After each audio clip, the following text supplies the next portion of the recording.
Good morning and welcome back to Morsels and Motors. In today's video I'm going to be driving this rather fabulous Proton.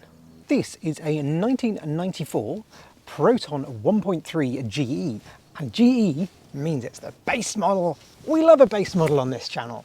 In its home market of Malaysia, this was known as the Proton Saga, and this is the facelift version that was a little bit later, called the Saga Iswara. But in the UK, we never got the Saga name, we simply called it a Proton 1.3 or a Proton 1.5. So let's have a proper look around this Proton. As you can see, this is the saloon model. It's a very standard 3-box saloon shape. You could also get the hatchback, which Proton called the Aero back. Here we have the badge showing that it is a 1.3 GE, GE being the base model that was available at the time. One of the features of the base model is that it has the body-coloured insert here in the middle rather than a reflective, snazzy mid-90s one. This side, the badge confirms that it is the MPI version with a catalyst, because in the early 90s having a catalyst was just something to shout about. I do love some of the stickers on this car. Only unleaded will do. OK Proton. We've also got some brilliant mid-90s rubbing bump stop accessories there on the door.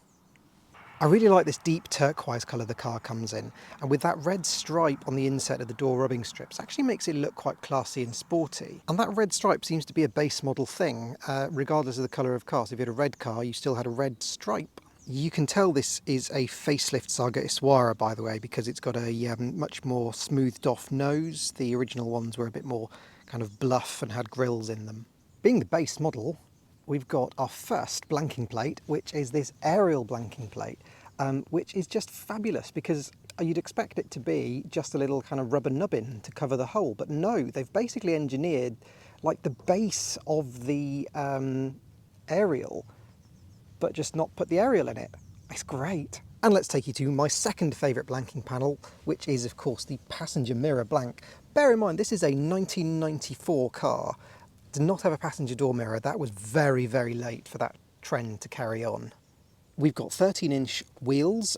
Obviously they're steelies, not alloys, but they do have this fabulous Proton logo in the centre. We have a locking fuel cap, which I think has a separate little key to do that. But I mean, the main thing you can say about a Proton is that it is very, very angular.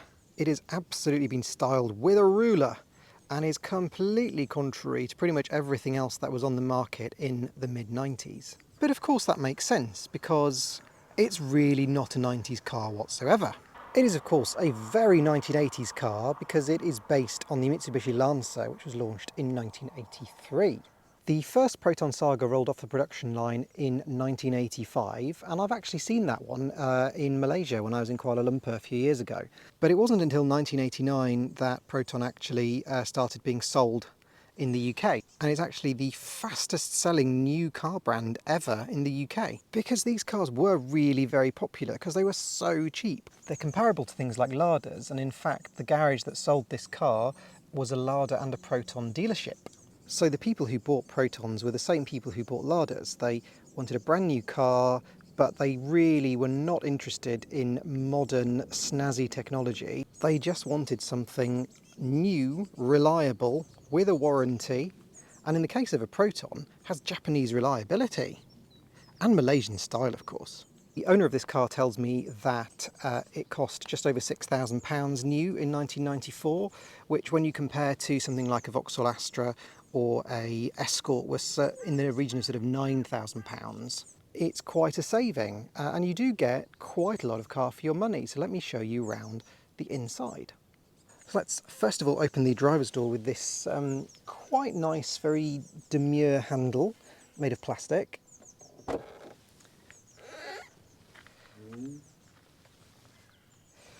That opens up to reveal an incredibly 1980s basic door card. It's just pure vinyl the whole way, top and bottom, a bit like my Mark III Fiesta base. No door pockets, windy windows, an armrest and a door pull. That is all you get on your Proton door, certainly the base model. The mirror doesn't have any internal adjustment, so I'm presuming that you just kind of push the glass about in its housing, which looks a touch scary. The inside of the car is trimmed in this rather nice pale grey, which kind of really lightens the interior and makes it not a drab place to be. Unlike a lot of 90s cars though, there is no colour inside, so a lot of higher up models of this and many other cars from the mid-90s would have really kind of jazzy multicoloured seat fabric, but this is a very conservative grey, which of course would appeal to the conservative Proton buyer. Opening the rear door with the same kind of door handle reveals a very similar door card to the front, although the pull to close the door is very kind of inset into the door and quite small. It looks like it's almost like a little ashtray, but it's not. It's actually what you use to pull the door closed.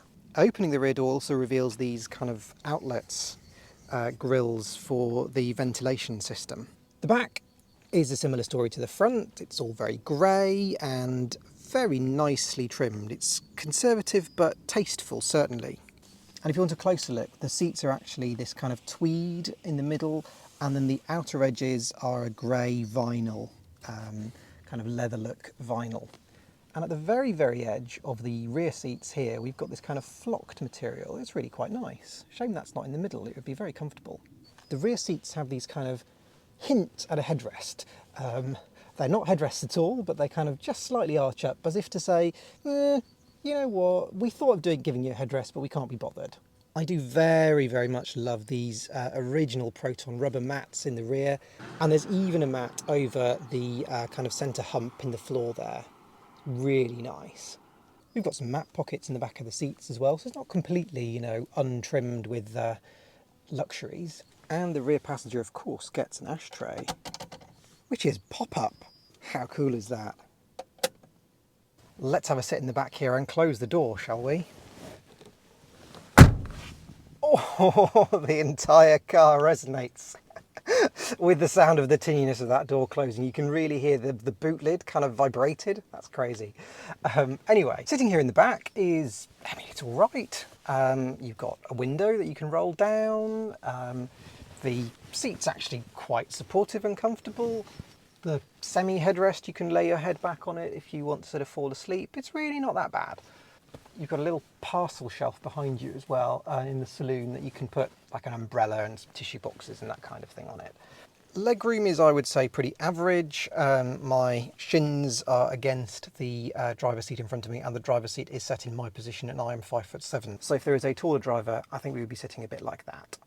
But again, that is pretty normal for a 1980s car, even a mid-sized car. It's pretty normal to have fairly average to pretty mediocre legroom in the back. Oh, should we look to see whether the windows wind down the whole way? I bet they do. Ooh. Okay, it's so stiff. I'm not doing it. It's like when you need to grease your rear window winders. I told you that closing the rear door inside the car, you can hear the boot clanging. You can actually see it. I hope the camera picks that up. It's fabulous. Ooh, I've just made the mistake of closing the driver's door with the window rolled down. That's the sound of quality as well. Eek. Right, let's take a look in this Proton boot. So we need to use a key in our very 1980s lock. Give it a twist. And up it pops on those springs. And the inside of the boot is, hopefully you can see, is first of all, it's very single skinned there. You can see that is the very outside of the car. It's quite capacious, it's lined, it's echoey, as you hopefully can pick up on the microphone. But there's not a lot to go wrong in here. We've got kind of a vinyl-y floor, it's not carpeted. But yeah, you could get quite a lot of stuff in there. Conservative buyers really liked, in the 80s and 90s, really liked a saloon. So I think the 3-box saloon shape of the Proton was definitely the most popular one in the UK. Let's get the boot closed, shall we? It's also the kind of boot that you can easily lock the keys inside of, because there's no way of getting into the boot from the cabin. So I need to make sure I have the keys in my hand before I close the boot. Otherwise bad things will happen. Oh, again, the sound of quality there, I think. Okay, let's show you around the driving environment of this Proton 1.3. And it is a world of blanking plates. We start on the right-hand side of the dashboard, where we've got 1, 2, 3 blanks out of the possible 4 switches. That is, I think, the rear fog light. And then in the middle of the dashboard in the kind of centre console, we have just, I mean, it is blank city here. We've got, let's start from the bottom, we've got this fab little storage cubby which is hinged, and it looks so brittle because it's hinged with just kind of bent plastic there. There isn't a separate moulding. So I'm just opening that to show you. There you go, it's a little cubby, and immediately closing it and never opening it again in case it kind of snaps off. Above that is the blank for the radio, and I love these kind of 6 little lines cut into it so that it's not just a plain black panel. Someone's thought about it. Above that we have an ashtray, because it's an 80s, 90s car. I'll move my glasses out of the way, but it shows there's a nice little shelf there you can hold your glasses on. And then we have another of these little cubbies here, which opens up to reveal a very cute but totally pointless cubby that again has this just thin plastic hinge that's part of the moulding that I'm going to close and never open again. Over on the right hand side of the centre console we've got 2 switches. That is your hazards and that is your heated rear window, which operates like that. Obviously cigarette lighter, because even the base model you have to have a cigarette lighter by 1994 surely. Down further on the centre console we have a 5-speed manual gearbox, and we'll talk a bit about that gearbox when we're on the road. I do like this very kind of 90s, 80s kind of rubber gaiter here. Posher cars would have leather or vinyl. We have a standard handbrake, all trimmed in this grey. We have, I don't know what that is, it could be a coin holder, but I think they'd fall out immediately, so I'm not entirely sure what that little grill is. And down there we have a blank for something. I'm going to guess maybe sunroof controls or something like that if it was a sunroof model, but I don't really know. Maybe rear, maybe electric windows actually. Anyway, above the centre console we've got the heater controls. We have a new blank, that is the blank for the clock. Then we have some very standard heater controls. We have, this is the coldness, hotness. Top one is where the heat goes. That is recirculating, so whether you want the air from the inside of the car or the out. And that is the fan, and it looks like a 4-speed fan. How luxurious. Turning to the dashboard and steering wheel controls itself, and we reveal my favourite part of this car and of Protons in general, which is the fact that they have Citroen BX style kind of pods, satellite pods here on the side of the instrument cluster. So on the left hand side we've got the wiper controls, which you twist, it's currently in the off position, twist for intermittent, and then it's speed 1, speed 2. That's brilliant, I adore that. And I'm guessing, yes, I'm right, if you push it in, it squirts. On the right hand side is the light controls, so currently in the off position, but then we have, I think those are probably side lights and main beams. There's nothing on the end of that to push. Then we have the singular actual stalk, which is on the right hand side, which for me is very much the wrong side nowadays, but it used to be the correct British side. This is the Japanese side, of course, that they still use. And that is left indicator to go upwards, right indicator downwards, and then it's the controls for the main beams, which I think is probably, it's a clicky one, pull. I love a pull. Much prefer it to a push away. Ugh, hate those. The steering wheel is very Proton. It's a single spoke, which again reminds you of a Citroen. Oh, cute little horn. Let's look at the instrument cluster, which has got this fabulous little, very 80s stripes along it. I really like that. It reminds me of a hi-fi I had as a kid. We've got fuel gauge on the left-hand side, we've got temperature gauge on the right, a speedometer in the middle, which is also marked in kilometres per hour as well. This car has done 17,740 miles, which is fab. I love it, such a low mileage example. And then we've got down the bottom, we've got some warning lights, low fuel, check engine, handbrake, battery, indicator, main beams, doors open, oil pressure, and a warning thingy, which I think is, not sure what that does. Over on the passenger side we have got a glove box which opens, and it's very, very small and shallow. There's a shelf underneath that, given that the glove box isn't enough, that you can put some odds and ends on into, which makes up, I suppose, for the lack of door pockets. Underneath the bonnet we have the mighty 1.3. Behind it we have the huge multi-point fuel injection system that takes up most of the engine bay, it seems like. Makes it seem like a very cramped engine bay or crowded engine bay. in front of the fan and the radiator we have this void of nothing between the front of the car and where the kind of business goes on. Never seen that quite so much in a car before. Just put my foot underneath it. I could almost stand in it, I think. Should we see what noise the bonnet makes when it closes? Place your bets. Is it going to be clangy? Very clangy. Okay, let's start up the mighty Proton and go for a drive. Fuel injection means you don't have to wait for the choke or worry about it at all, so which is quite luxurious and quite nice. And I think that's kind of the main story I have with this car, is that it is such a mixture of 80s and 90s. So there are some bits of it that feel very 90s, like the fuel injection, the smooth engine, the 5-speed gearbox, but other bits that make it feel really 80s, the lack of power steering, the kind of really grey vinyl everywhere. Yeah, it's a real mix. But anyway, let's go for a drive. For the sake of your sound quality, I have wound the window up. Please be aware, I am really suffering with the heat.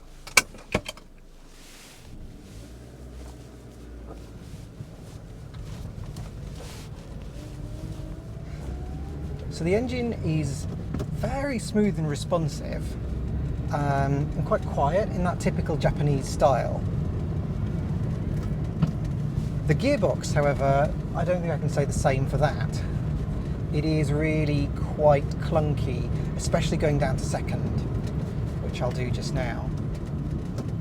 I don't know, it travels quite far, it feels quite loose, which is a surprise for a car that's only done 17,000 miles. And I'm looking for my indicator stalk on this side, but it's not there. It's on the other side. And you do the opposite as well. It's really strange to kind of push it downwards to turn right instead of upwards.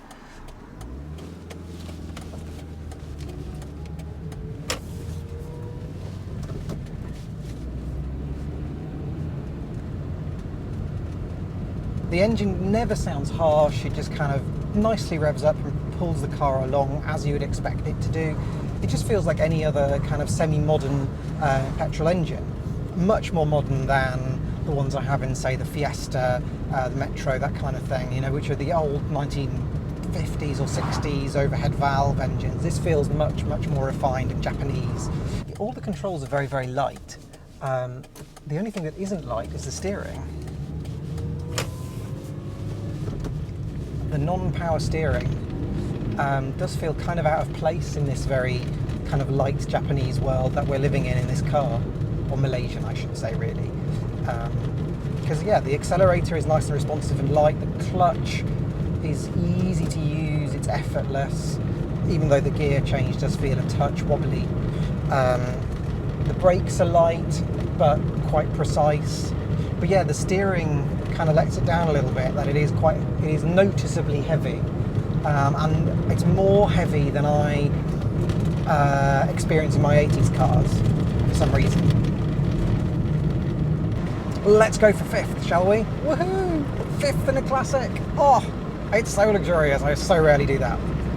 One of the other things I didn't say when I was looking around is that there is these really nice kind of hand rests on the steering wheel, so you can really totally rest your thumbs on them, which does make it quite relaxing when you're driving. Also, I'm doing 40 miles an hour, just under 40, and I'm in fifth, and the car isn't struggling or bogging down at all. It's very comfortable, which I suspect makes it probably pretty economical. I'm actually going to Malaysia in September, so I'm really looking forward to that and seeing some of the Protons that are still on the road there, because they made the Proton Saga first generation until 2008, and it was used as taxis and that kind of thing, and they're still there. When I was last in Malaysia, they had loads of these around, certainly as taxis in more rural areas and as ordinary cars in the cities, etc. And it was just so surreal seeing them, and I hadn't quite realised that they were made until so late. Obviously they had another facelift or so, but they were still in basically the same shape and form. Just bombing it along on this country road, and it really picks up in third there. It's got quite a lot of go to it, it really does. It's fine. It's really pretty pokey. And this is only the 1.3, it's not the 1.5. I mean, the car's made of basically nothing, so I suppose I shouldn't be surprised. But yeah, it really doesn't feel at all underpowered, I have to say. That does come from a person who drives 1980s cars on a regular basis though. But I really don't feel dangerously slow or underpowered whatsoever, so I could imagine that the 1.5 is a bit of a flying machine.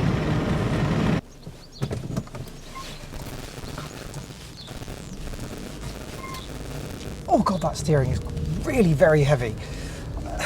I am used to non-power assisted steering cars, and that is particularly heavy, I have to say.